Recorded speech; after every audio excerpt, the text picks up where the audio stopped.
제주섬 가득히 봄꽃으로 저는 제주의 환경을 이야기하는 싱어송라이터 예혁입니다.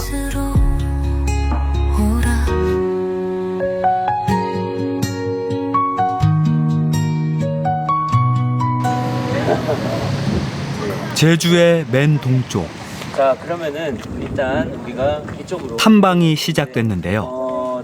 아무튼 오늘 예혁 씨는 제주에서 4년째 11분, 환경 해설사로 11분과 활동하고 함께 있습니다. 오늘 성산일출봉 탐방을 진행하게 된 초록길벗 자연환경해설사 예혁이라고 합니다. 반갑습니다. 네. 근데 오늘은 미세먼지도 나쁘지 토박이와 않고, 이주민, 네. 여행객들이 성산일출봉 골고루 참여하는데요. 탐방을 했는데 오늘은 좀 특별하게 이렇게 시집 그리움 바다 성산포 이 시집을 들고 여행하는 프로그램을 오늘 진행을 할 건데요. 오늘은 특별히 시집을 들고 성산일출봉에 오른답니다. 화산섬 제주의 보물. 성산일출봉은 빼어난 경관과 지질학적 가치를 인정받아 2007년 유네스코 세계자연유산으로 등재됐습니다.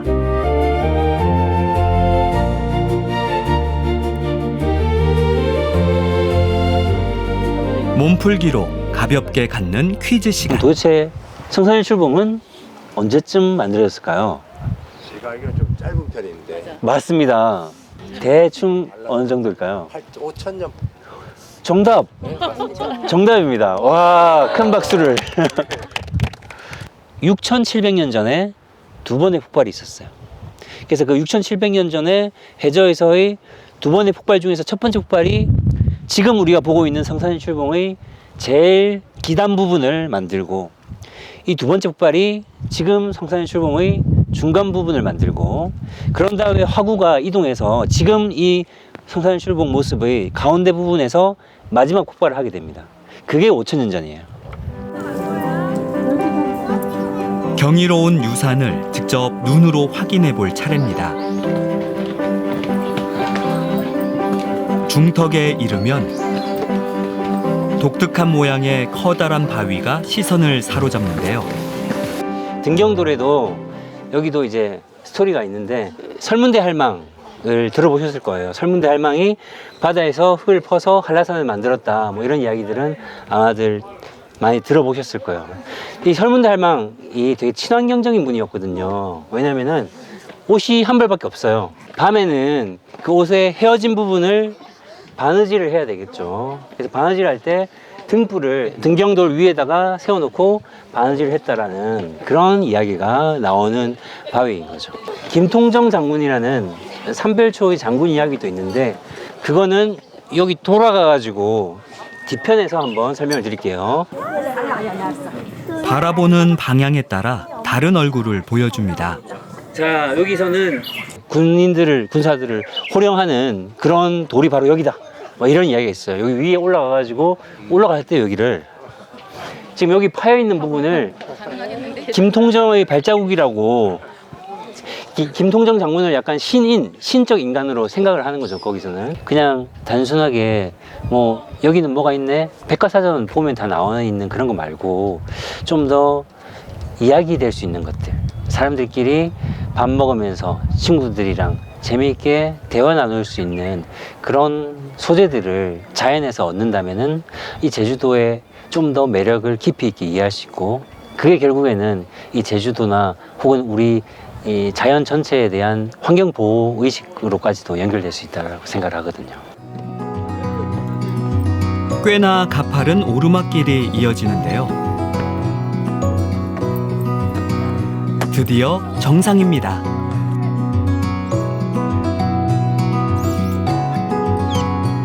오목하게 파인 분화구 안은 너른 풀밭인데요. 과거엔 이곳에 소들을 풀어 길렀답니다.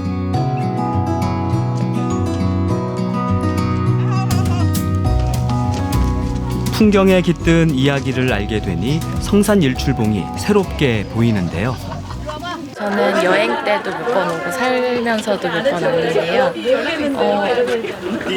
이런 지형이나 이런 거 저도 모르고 있었고 웅해암으로 되어 있는 이런 것도 모르고 있었는데 이런 지질학적인 것도 알려주시고 하셔서 그동안 그냥 막연하게 오를 때 하고는 조금 느낌이 참 다르기는 합니다. 저는 이제 트레일러닝이라고 이렇게 산길 달리는 걸 좋아해서 예전에 여기 일출봉 5바퀴 돌기도 하고 그래서 일출봉에는 자주 왔었어요. 근데 이렇게 오늘 곳곳에 있으면서 시를 읽고 성산포라든지 그 일출봉과 관련된 얘기를 들으면서 천천히 하게 된 거는 그런 거 있잖아요. 천천히 걸어가야만 또 자세히 볼 수 있다. 뭐 그런 걸 좀 더 느끼는 시간이 오늘 되지 않았나 이렇게 생각이 듭니다. 아는 만큼 보이고 아는 만큼 느낀다더니 제주의 자연을 제대로 마주하는 기분입니다.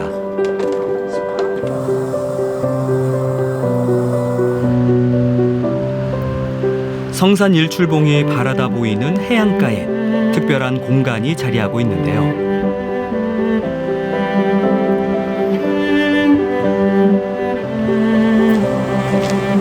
시집을 들고 성산 일출봉을 오른 이유기도 합니다. 성산포의 아름다움을 노래한 시들인데요. 시들이 비석이 새겨져가지고 이렇게 곳곳에 있습니다. 오늘 마지막 향소인 성산일출봉 12공원에 도착을 했고요. 주변에도 얘기도 하고 그럼 눈에 담은 제주의 풍경을 마음으로 다시 품는 시간입니다. 우리가 알고 있는 그런 문화 작품들이 자연에서 영감을 받는 것들이 되게 많잖아요. 절망. 성산포에서는 사람은 절망을 만들고 바다는 절망을 삼킨다. 성산포에서는 사람이 절망을 노래하고 바다가 그 절망을 덮는다.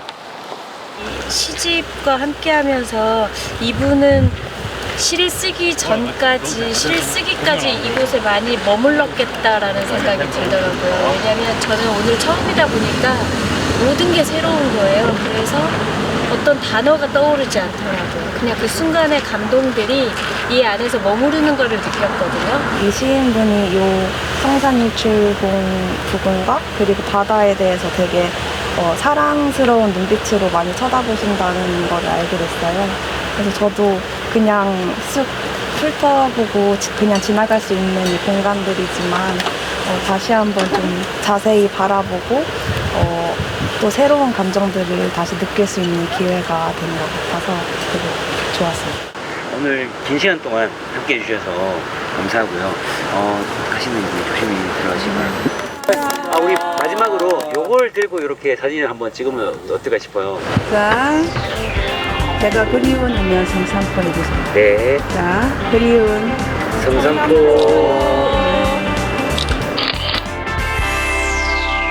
저는 사람들이 지금보다 더 나은 세상을 만들기 위해서, 더 나은 우리 주변을 만들기 위해서 움직이는 것이 필요하다고 생각을 하거든요. 근데 그런 움직임은 어떤 구호도 어떤 면에서는 필요하겠지만 자신의 마음속에서의 울림, 마음속에서의 감동이 스스로를 움직이고 실천하게끔 만드는 힘이 있다고 생각해요. 특히 이런 문학작품은 그런 사람들이 마음을 움직이게 만드는 거대한 힘이 있다고 생각을 해서 그래서 문학작품과 함께하는 환경해설을 준비하게 됐습니다. 20여 년간 서울살이를 했던 예혁 씨. 코로나 시대를 겪으며 지역 이주를 결심했다는데요. 고향도 아니고 연고도 없는 제주를 택한 건 환경에 대한 관심 때문이었습니다.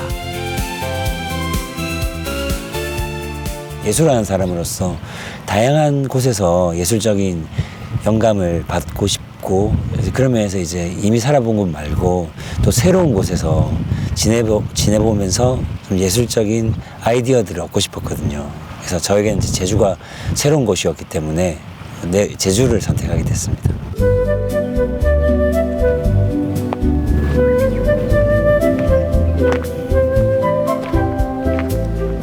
예혁 씨는 운전을 하지 않는데요. 보통 대중교통을 이용하지만 제주에 오고 나서 걷는 시간이 크게 늘었답니다.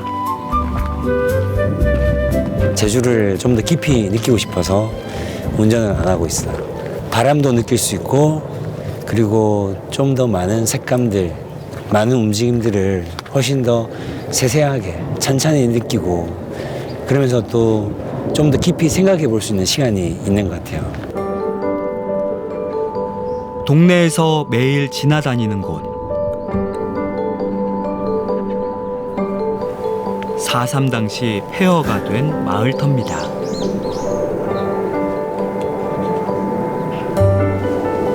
예혁 씨는 노래를 만드는 싱어송라이터기도 한데요. 걷다가 마주하는 풍경들에서 영감을 얻습니다.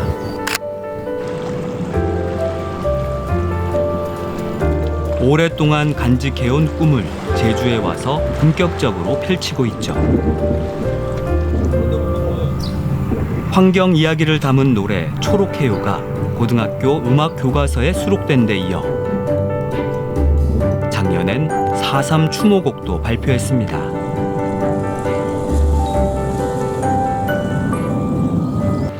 땅으로 스미어 봄꽃으로 오라 제주섬 가득히 봄꽃으로 오라 땅으로 스미어 봄꽃으로. 제주도라는 섬 자체가 거대한 예술 작품이다 보니까 제주도를 여행하면서 제주도를 산책하면서 많은 아이디어를 얻어요. 그래서 오름을 걷다가 갑자기 아이디어가 생각나면은 오름에서 이렇게 녹음기, 핸드폰 녹음기를 꺼내가지고 흥얼거리고 집에 있는 키보드로 음표를 그려넣는 방식으로 음악 작업을 하고 있어요.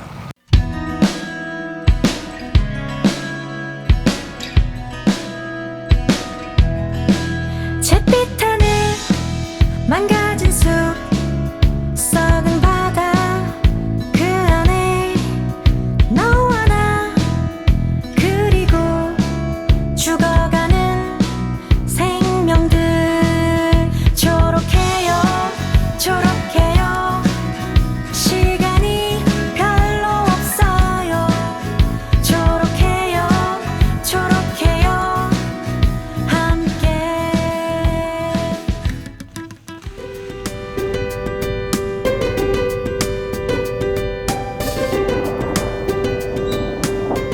제주 지역에서 활동하는 음악인들을 지원해주는 공간인데요. 새로 만든 곡을 녹음하는 날입니다.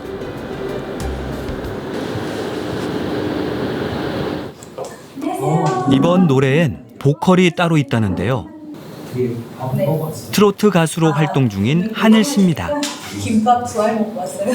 느닷없이 나타난 그 돌고래들의 유영하는 모습들을 보면서 그 반가운 마음으로 노래를 부르면 되는데 사실 돌고래가 이제 뉴스에서 보면은 낚싯줄에 걸려가지고 막 고통스러워하고 이런 것들 나오잖아요. 그래서 슬픔, 아쉬움, 안타까움, 걱정 이런 마음도 같이 담았거든요.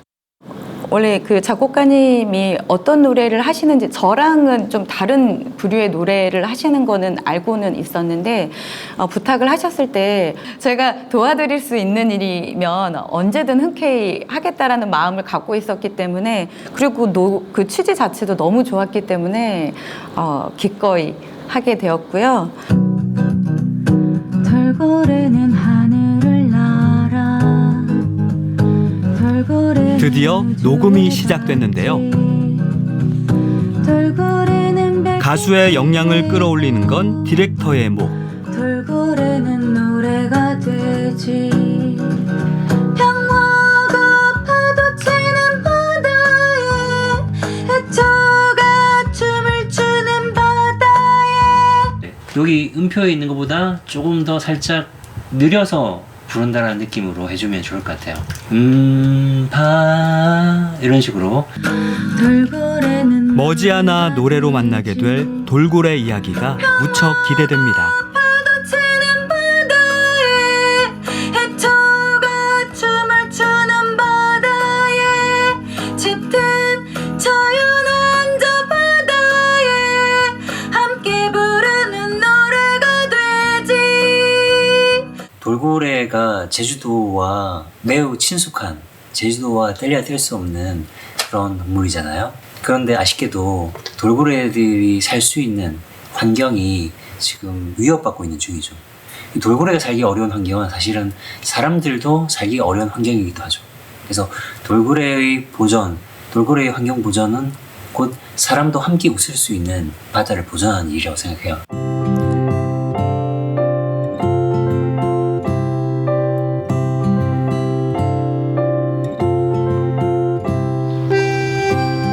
용머리 해안은 예혁 씨가 가장 애정하는 곳입니다. 버스로 왕복 4시간이 걸리는 먼 거리를 기꺼이 감수할 정도죠.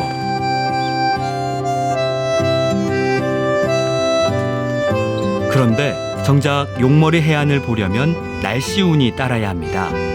매일 기상 상황에 따라 출입 여부가 결정나는데요. 바닷물이 밀려 들어오는 시간에도 출입이 통제됩니다.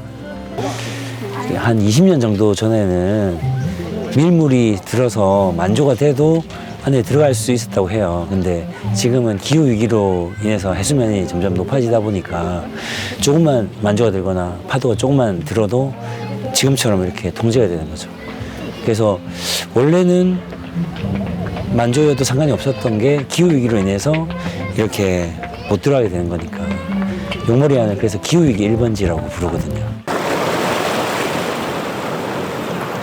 다행히 물이 빠진 오후엔 들어갈 수 있었는데요. 한국의 그랜드 캐니언, 용머리 해안입니다.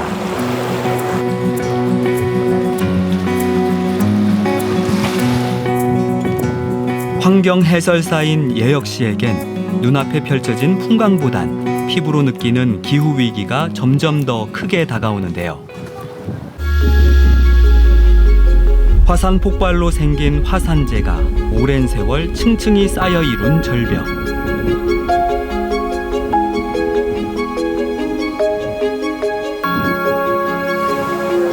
파도와 바람에 깎여 기이하고 유려한 형상을 만들어냈습니다.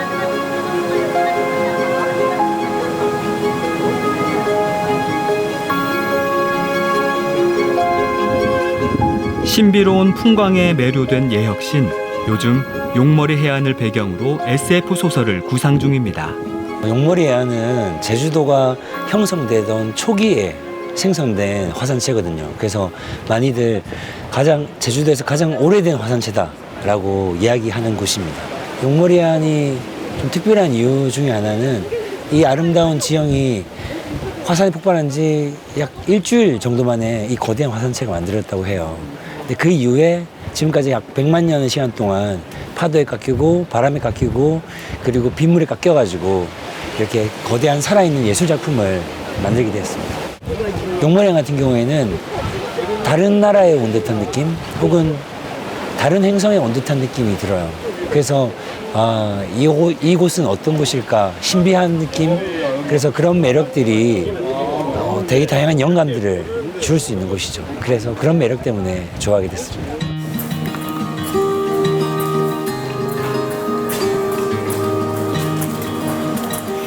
새로운 기행에 나섰습니다. 제주의 명동이라 불렸던 번화가인데요.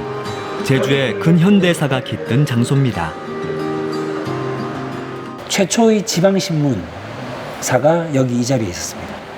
서울에서는 해방 직후에 많은 신문사들이 존재했지만 지방에서는 지방지 중에서는 최초의 지방지가 바로 제주신보였고 여기 이 자리에 있었거든요. 48년 4.3 당시에는 정치 권력의 힘에 의해서 올바른 보도를 하기가 힘들었죠. 그래서 린치를 가하고 잡혀가서 고문을 당하고 그래서 편집국장 한 분은 고문을 당하다가 결국에는 사망하기도 했어요. 그리고 가까운데 서북청년단 있잖아요. 가만히 놔두지 않겠죠. 그래서 여기 와서 집기를 부수는 일들이 많았는데 결국에 나중에는 아예 여기를 장악했어요. 원도심 일대의 4.3 유적지를 둘러보는 중인데요. 4.3의 도화선이 된 3.1절 발포 사건이 벌어진 현장입니다. 1947년 3월 1일 바로 이 자리에서 있었던 일 때문에 4.3이 시작된 거죠. 3.1절 기념 집회였거든요. 25,000에서 3만 명 정도가 여기서 집회를 했어요. 아주 어린 꼬마가 기망경찰의 그 말에 치여가지고 쓰러집니다. 이제 구경하고 있는 사람들이 열받아가지고 돌팔매질을 하기 시작합니다. 여기 막루가 있었거든. 그 막루 위에 기관총을 들고 있었던 경찰들이 주민들을 폭도로 모인을 해서 발포를 시작합니다. 지금 이 자리에서 6명의 사망자가 생깁니다. 15세도 있었고 21살의 그 아기를 얻고 있던 여성분도 있었고, 바로 이 원도심이라는 현장, 3차원의 현실 공간에서 이 책의 내용을 좀 더 절절하게 느끼기 위해서 투어를 했습니다. 사람들이 좀 더 깊이 있게 상상을 하고 그때 지난 4.3의 이야기들을 좀 더 현장감 있게 느끼시더라고요. 어떤 부분이 좀 인상적이었어요? 사실 오늘 이 기행은 이 소설에서부터 비롯됐는데요. 깊은 소음 물귀신에게 채여가듯 당신은 머리끄덩이를 잡고 함께 다시 책을 읽고 끌려갔다. 이야기를 나누는 독서 모임입니다. 그 죽음은 한 달 전의 죽음이 아니라 이미 30년 전에 해먹은 죽음이었다. 그 옴팡밭에서 그 순이 삼촌이 있었잖아요. 그 나중에 자살한 장소도 옴팡밭이고, 그 옴팡밭 현장을 이제 갔다 온 거거든요. 엄마의 마음으로 이 순이 삼촌을 보게 되더라고요. 너무 가슴이 너무너무 아파가지고 전 세계 역사를 통틀어서도 이렇게 어느 한 곳에 집중적으로 학살을 한 그런 역사를 탐방을 하면서 2시간이라는 시간 동안 그런 배움을 했다는 게, 저는 사실 이것 또한 4.3 사건을 우리가 기억을 하는 일종의 방식이라고 생각을 해서 이런 자리가 저한테는 너무 좋았던 것 같습니다. 되게 뜻깊고, 제주의 자연과 이야기를 노래하는 예협.